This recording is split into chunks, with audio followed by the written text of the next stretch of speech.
This weekend, time now, 18 minutes past 12. This weekend, 12 people were injured due to turbulence on a flight from Doha to Dublin. Last week, a British passenger died. 104 people were injured. That was during extreme turbulence during a London to Singapore flight. Has it made you think about whether there's an increase in severe turbulence? ToddSmith is a former airline pilot and co-founder of Safe Landing, which is an aviation industry group working towards a sustainable aviation transition. He joins me now. Todd, hello. Hi, Naga. Hello. Now, I'll ask the very basic question. Is there more turbulence than there was before?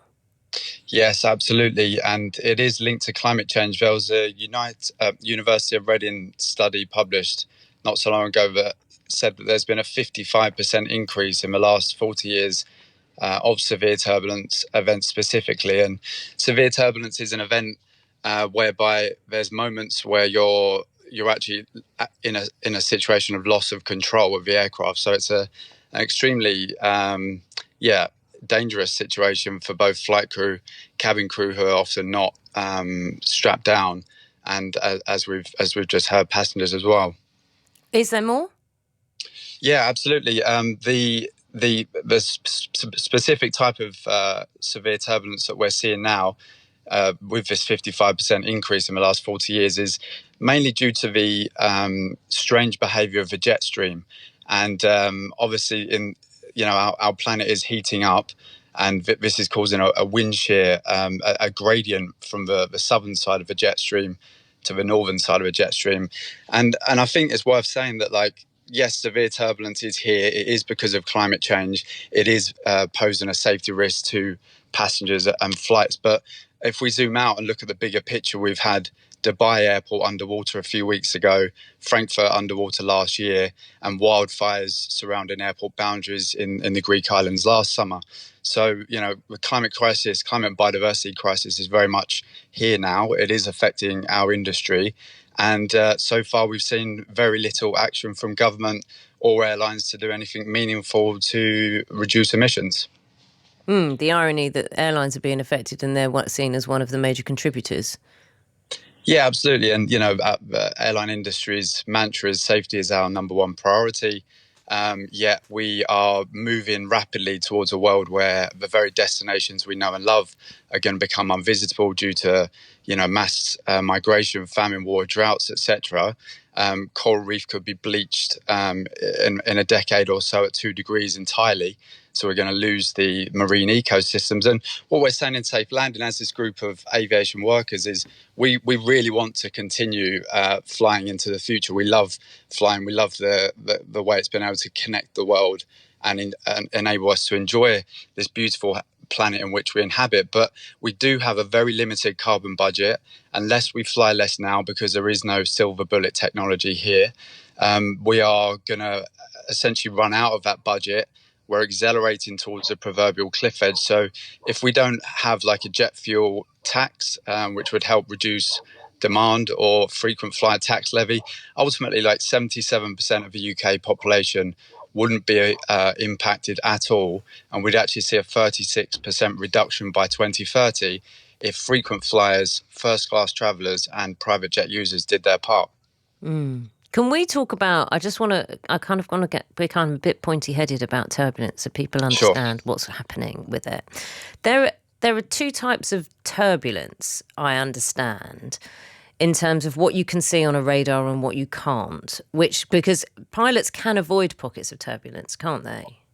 Yeah, so on board the aircraft, we do have an airborne weather radar system, and the type of turbulence that we get associated with a cloud called cumulonimbus, which is your typical kind of thunderstorm howl producing cloud. We can see the intensity of that moisture on the radar, and we can do a good job of avoiding those storm cells. The type of turbulence that is causing most problems right now, and we can't actually predict, is called this clear air turbulence, and that's more associated with the jet stream. And the irony is, of course, both the clear air turbulence is going up, the atmosphere is holding more moisture, so we're seeing more storms. And because we've got more cumulonimbus type storms, we're also needing to burn more fuel to divert around them. and carry more fuel, which also increases the fuel burn because of the actual weight. So it's quite insane, really, that the airline industry seems to be intent on tripling their emissions by 2050. Talking about meaningless offsets, and ultimately the government so far fully supporting the growth of the industry and airport expansion. I know you keep coming back to the environmental impact, which is obviously really important. But there are people who are going to be travelling, and there are people who are, may have flights booked, feeling nervous about travelling by plane. What has changed? I know Singapore Airlines changed, one of the ways, if they're serving food or whatever, that stops as soon as they hit turbulence. The staff, the crew will not remain standing. They'll also return to their seats. What will change in terms of the experience of flying? Now this has become an issue not once but twice in a week. Yeah, I mean, obviously it's great that it's getting more media coverage right now. So it's important that people do understand how the climate crisis is impacting the industry already. That said, there isn't much that I'm aware of that can change from a policy perspective that we don't already have in place. We always recommend passengers have their seatbelt fastened when seated, regardless.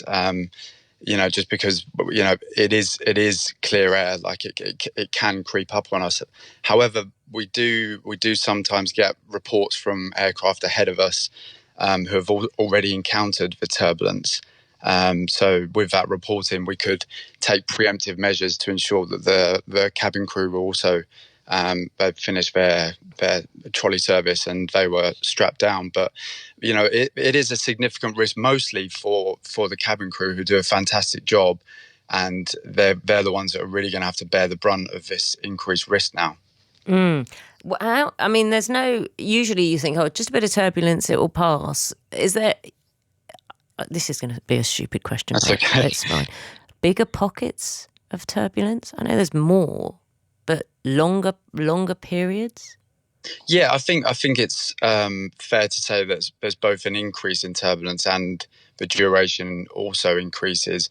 What the jet stream is specifically, we need to think of the atmosphere like the ocean. It's just less dense, essentially. So you've got the jet stream, which is like a river running through the upper layer of the atmosphere at very high speed, up to 200 odd miles per hour. And, this jet stream can be very helpful getting us from New York back to London with a good tailwind, because that's the direction of travel. But what we're seeing with the climate crisis and the increased weather extremes is the jet stream slowing down, which is causing it to meander significantly as well. So it is kind of, we are entering uncharted territory. So it is difficult to say, but they are very clear on their research so far that this is just the beginning of the increase of severe turbulence events.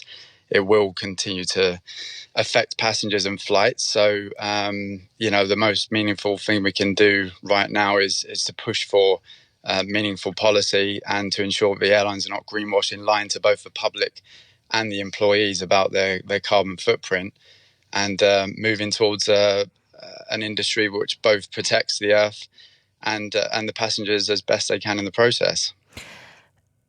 What does that look like? Fewer flights? Yeah. Unfortunately, because the technology is a long way off, we're talking 10 or 20 years, and we just don't even have the infrastructure of renewable energy for, say, green hydrogen, or the type of aircraft that could fly long haul with that fuel feedstock. So because of the limited technology, the delay in any meaningful action and the cost of any alternative fuels, right now the only thing that we can do is fly less, and it is just a very tiny minority of people that are causing most harm. We've still got frequent flyer programs in airlines incentivizing people to fly as often as possible. We've seen the effective use to just fly with them. People kind of aren't going to take flights because you've got a reward program. It's like you're not going to go and buy a load of food in the supermarket just because you've got a reward card. It's just you'll choose your supermarket. There's that counter argument. Exactly. Yeah. It is a difficult. Everyone seems to be intent on growth, and obviously airlines are doing their best operating within a limited company, which solely exist to produce profit. So to fly less is going to impact their profit margin. It almost feels impossible without a change of the economic system. If we're only valuing GDP as a marker of success instead of health and well-being, then I think we're just going to continue to have this race to the bottom until ultimately we run out of a carbon budget. And if we see rapid and enforced restrictions on flying, like what we witnessed during the pandemic, that led to millions of aviation workers losing their jobs. So, it is unpopular, I guess, to say that we need to fly less, but it is a minority of people causing most harm. And it does actually ensure that we could make sure that there's a longevity of someone's career coming into the aviation sector, and that we have an aviation sector to preserve into the future, as well as the destinations that we want to visit. ToddSmith, former airline pilot, co-founder of Safe Landing, an aviation industry group working towards a sustainable aviation transition. Thank you very much for your time.